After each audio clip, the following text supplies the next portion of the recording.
next on the docket. And this is interesting, Bart, because I know this is a player that a lot of people clocked. Romano had that story. It's been confirmed, hasn't it, that Dean Huijsen, Dutch, Spanish officially, although obviously brought up in Holland, chose Spain as his team, done very well at Bournemouth, who are doing very well in the league. £50 million release clause. And a lot of people liked this player before.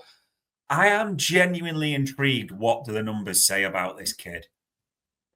Yeah, I think I remember our game we played against him, and I was like, he looks, opportunity again. They had a lot of ball, Bournemouth, right? And in that game, I thought he played right. He was passing it well, he was leading a lot of attacks. So that is kind of his breakout season, though. But look at his minutes, right? So they got him off Juve, where he made no starts last. So Juve bought him off Roma, and then he didn't play. Right. So the combination of his two teams last season, he played just over 500 minutes. So, by the way, that's some outstanding scouting by Bournemouth. To go and buy a player that can compete in the Premier League off less than 600 minutes at top line football is amazing. But put that to a side. He's done 1,500 minutes, give or take a bit, for Bournemouth. Remember, they're not in Europe. So they're not going to hit the dizzy heights of us. When we were looking at the Wolves players last week, they were in around the same sort of, because they just only play Premier League games, right? So opportunity to get the high numbers isn't there. He started 15 out of 20. Okay, fair enough. We'll have to look at whether he's got any injuries. Probably not. But so he's building up those minutes. So this, if you're looking for a player to come in and not be first choice, but be slightly better or give competition for some other backups, could be a player to go for. If we look at now this is a lot better in terms of the profile. Yeah. Down here we have a defensive box. Aerials, 69th percentile. So still not amazing. We'll look at the exact percentage in a minute, but that's better than the previous slide. Clearances, blocks, interceptions, all in the high 80s or 90s, with interceptions being 96. So that suggests that he is blocking up the passing chain. He's being proactive in winning the ball and also blocking a pass in the lane. Okay. His tackles is only 69, which is kind of the profile we want. We don't want our defenders tackling. We'd rather they were preemptive or being in a position to block the pass, which is what this profile suggests. How does he move the ball from winning it into the other end of the pitch?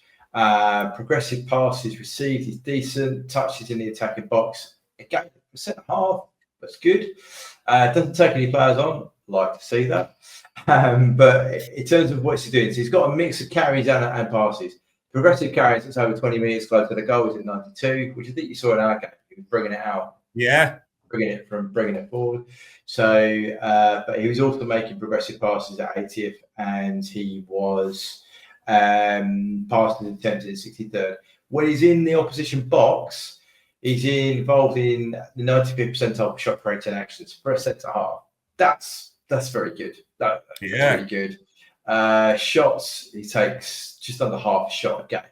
Just to check that aerial rate for you. Come on. He's just below 60. Okay, 57. So better than the previous guy. Not so great. I mean, to give comparison, just to be fair, Joe Gomez, his aerials. Where are we going? So Joe Gomez's aerials for his career with us is 58, right? He has a high of 70. He's in and around 65, 75. So Dean is not far off that, if not being. He could do with being near the Joe Gomez level, right? He's going to be third choice. Because I think Kwanzaa's in and around the early 60s as well. But so let's break that down a bit. Let's try and get a bit more detailed on him. So what does he look like? So he's playing left side defence. I think that's right, isn't it? Yeah. So he's involved in their passing chains. He's pretty well. He's got some. They have a good structure. Bournemouth. They're very good passing side.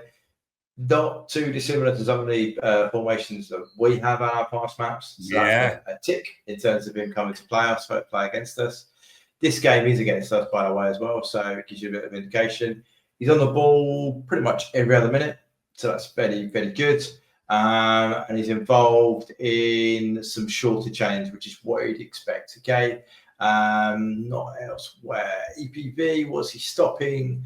So he stopped 80% of threat against him, was against us. So that gives you a bit of a measure. I think he had Mo-Salah on his side. So that would have been a tricky thing to have, and he had Dom. So he might have a double team going on. So, but 80%, it's not too bad. 8 lost 15. In terms of defensive actions, what does it look like? Again, a balance. He's probably doing more defensive actions than his partner. But again, if you look at who played his side, probably understandable why, but that's not a bad thing. If we look at how he did stats-wise, he had a 40% dual rate for a centre half, which is not too bad against us. Created 8% of their EPV, their threats, which is in and amongst their top 5 players. So that's not a bad profile to be having. On the day against the league leaders, he is bang on all the metrics there for a centre half. So that would have been in the same game that Konate, Van Dijk, and his partner would have been in, right? So he's bang on the metrics, didn't exceed them, but he's bang on. So that's not a bad profile. It's just the one caveat is the aerials is not what we need it to be. I think Sai sent through his speed data. I can't remember what city was it. Early 30s, I think it was. Was it 31.5? Was his top speed? Something like that. A bit higher you're giving me, 33.46, right. So nearly 30. Decent. Yeah, so he's quick. He's quick for a centre half, which again is another tick. So for me, I don't know what the price is. You're probably going to tell me it's an expensive one, and fair enough, I'll walk away. But no, I'd say he has a lot of the attributes that we would be looking for a centre half. I mean, if you compare him to some of ours, if we just compare it with Joe Gomez, quickly, we can't. We compare him to Konate. Konate's a good player. Virgil van Dijk, very different. But yeah, so he's a different part, which is not a bad thing to have. So yeah, I would say he could be good, but that aerial ability would be a concern of mine because our centre halves have to win the majority of the aerial balls. It's just the way we set up, and I think even City have had centre halves that dominate aerially in their box, and they are a supreme possession side. So yeah, that would be the only one of the few concerns I would have about signing him. I suppose the big question then, because you called out a lot, Barts, and you're right, like the interceptions to be in the 96th percentile at such a young age, replicating what we want our centre halves to do. There is a lot of green on that screen, like blocks 89th, as you said, clearances 88th. There is a lot, even in the opposition box, he's got that as well. For a £50 million release clause, is the fact that VVD and Ibu, you're talking early 80s, very high 70s, just too big a gap? And it's funny, I was almost thinking this. Saigo Pal's just put there, can aerials be coached in any way? Is there any way you think they may look and go, okay, 57.7 is too low, but if we got that to 6, can you bridge that gap, or is 50 million just not doable? I mean, 50 million is a lot of money for let's be honest here, this guy would come in and compete with Konza, right?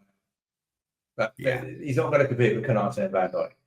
And he certainly isn't being signed if Van Dijk doesn't sign a contract. That's just not happening.